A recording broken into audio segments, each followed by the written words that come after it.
Hello दोस्तों, आज हम पढ़ेंगे HTML फॉर्म टैग पार्ट 2। तो इसमें हम 3 टैग्स पढ़ेंगे, select tag, option tags, option group tags. तो मैंने वो फाइल ओपन कर ली जो हमने पिछले ट्यूटोरियल में बनाई थी। तो सबसे पहले हमें आपको ये सेव करके चेक करा ले। तो हमने पिछले ट्यूटोरियल में जो पढ़ा था वो फॉर्म टैग्स एक क्रिएट किया था, तो इसको मज़ीद आगे और पढ़ेंगे, ठीक है। तो इसमें पहला टैग्स हमने पढ़ने वाले वो है सिलेक्ट टैग्स, ठीक है। सिलेक्ट टैग्स क्या काम करता है, जब हम अपने वेब पेज के अंदर कोई ड्रॉप डाउन लिस्ट बनानी हो या कहीं फॉर्म में या कहीं पर भी कोई ड्रॉप डाउन लिस्ट बनानी हो, तब हम सिलेक्ट टैग्स का यूज़ करते हैं। और इसके अंदर एक ऑप्शन टैग्स होता है, उसके जरिए हम सेलेक्ट एटम्स क्रिएट करते हैं, ठीक है। जब हमें एक बहुत बड़ी लिस्ट मिलती है, सेलेक्ट मतलब एटम्स की बहुत बड़ी लिस्ट मिलती है, तब हम उनको ग्रुप में डिवाइड करते हैं। उसके लिए हमें एक और टैग्स मिलता है जिसका नाम है ऑप्शन ग्रुप टैग्स। तो सबसे पहले मैं एक कंट्रीज़ की बना लेता हूँ, ठीक है, लिस्ट। तो हम इसको कंट्री लिखा, लेबल में लिख लिया कंट्री। अब हम इसको सिलेक्ट टैग लगा लेंगे, सिलेक्ट टैग, ठीक है। सिलेक्ट टैग के अंदर एक और ऑप्शन आता है, टैग्स आता है ऑप्शन। इसके ज़रिए हम लगाएंगे अपना, ठीक है, लिस्ट बनाएंगे, ड्रॉप डाउन लिस्ट। मैं इसमें लिख लेता हूँ ऑस्ट्रेलिया, ठीक है। इसके अंदर एक और वैल्यू भी आती है, एट्रीब्यूट्स आता है वैल्यू, ठीक है। ये हमें यूज़र को दिखाई नहीं देता, ये सर्वर साइड पे दिखाई देता है कि हमने इसमें क्या चीज़ टाइप किया। मैं इसमें शॉर्ट में हम लिखते हैं इसका, हाँ, ठीक है, ऑस्ट्रेलिया का शॉर्ट लिख दिया, ठीक है। हमने यहाँ पे क्या टाइप किया है। इसके बाद मैं इसको कॉपी कर लेता हूँ, ठीक है, सी किया, कंट्रोल V, ठीक है। अब यहाँ पर हम लिख लेते हैं जी इस तरह, मैं यहाँ पे लिख लेता हूँ ग्रीन लैंड्स, ठीक है। उसके बाद नीचे है, यहाँ पे लिख लेते हैं हम जी यूनाइटेड स्टेट, ठीक है। यहाँ पे आ देते हैं और दूसरा लिख लेते हैं ये यूनाइटेड किंगडम, ठीक है। उसके बाद मैं इसको लिख देता हूँ जी कनाडा, ठीक है, कनाडा। और सेव करते हैं, चेक करते हैं, ठीक है। ये देखें जी, हमारे पास एक ड्रॉप डाउन बटन आ चुका है। जब इस पर क्लिक करेंगे तो हम जिस मर्जी कंट्री को सिलेक्ट करें कर सकते हैं, ठीक है। ये देखें, तो इस तरह ये काम करता है। इसके अंदर एक एट्रीब्यूट्स आता है सिलेक्टेड, ठीक है। सिलेक्टेड लिखने से क्या होता है कि हमारा ये जो एटम है ये सिलेक्ट हो जाता है, ठीक है। जिसमें ये लगाएंगे वही सिलेक्ट हो जाएगा, ठीक है। ये देखें, ये कनाडा सेलेक्ट हो गया, ठीक है। इसके बाद ये एट्रीब्यूट था। इसके बाद इसके अंदर भी एट्रीब्यूट्स आते हैं, मैं इसमें से 2-3 आपको पढ़ा देता हूँ, ठीक है। सेलेक्ट है इसके अंदर, इसमें आता है एक साइज़ एट्रीब्यूट, ठीक है। वो हम इसमें सेलेक्ट नंबर सेलेक्ट करते हैं। हमने 2 कंट्री अगर सेलेक्ट करने तो हमें पे लिखेंगे 2, ठीक है। 2 एट ए टाइम हमें दिखाई देगी, ठीक है। हम इसमें से जिसको मर्जी चाहे सेलेक्ट करें, देखें हमें 2 दिखाई दे रही है, ठीक है, लिस्ट के अंदर। इसको हम स्क्रॉल बार भी हमारे पास आता है, इसको आगे पीछे भी कर सकते हैं हम, ठीक है।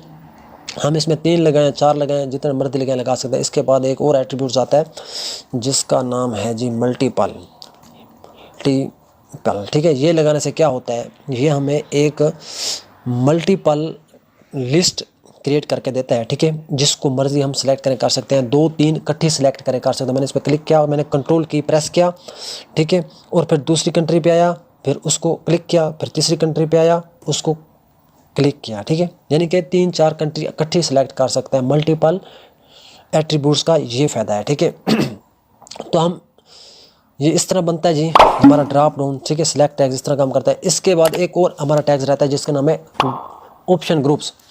जब हमारे पास एक बहुत बड़ी लिस्ट आती है तब हम उसका यूज़ करते हैं, ठीक है। तो मैं आपको यहाँ पे लगा के दिखा लेता हूँ। यहाँ पे हम एक ब्रेक लाइन लगा लें, ठीक है। अब हम यहाँ पे एक लेबल ले लेते हैं, ठीक है। लेबल में लिख लेता हूँ सब्जेक्ट, ठीक है। अब यहाँ पे हम वो लगाने के लिए ना ऑप्शन ग्रुप लेंगे, पहले हम सबसे पहले सिलेक्ट टैग्स लगाएंगे, ठीक है। उसके अंदर ही हम लगा सकते हैं, ठीक है।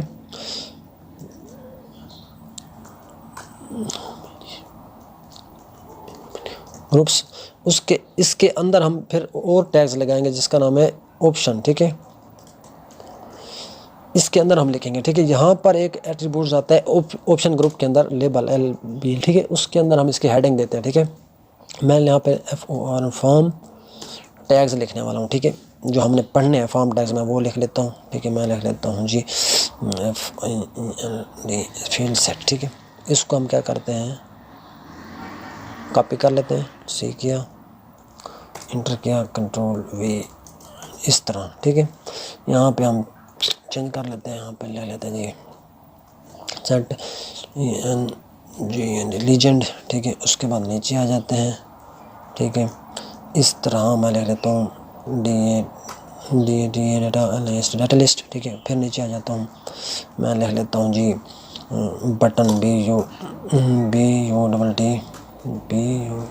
बटन, ठीक है। इस तरह और भी हैं तो हम आगे लिख लेंगे, ठीक है। अब इसके बाद हम एक और बना लेते हैं ग्रुप, इस तरह, ठीक है।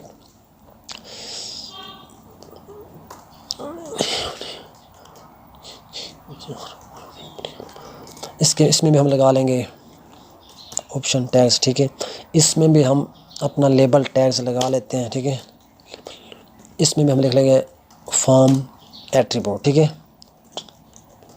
ठीक है, फॉर्म एट्रीब्यूट्स। अब हम इसमें एट्रीब्यूट्स अपने लिख लेंगे। मैं लिख लेता हूँ एक शान, जो फॉर्म के अंदर हमने एट्रीब्यूट्स पढ़ने हैं वो मैं यहाँ पे लिख लेता हूँ, ठीक है।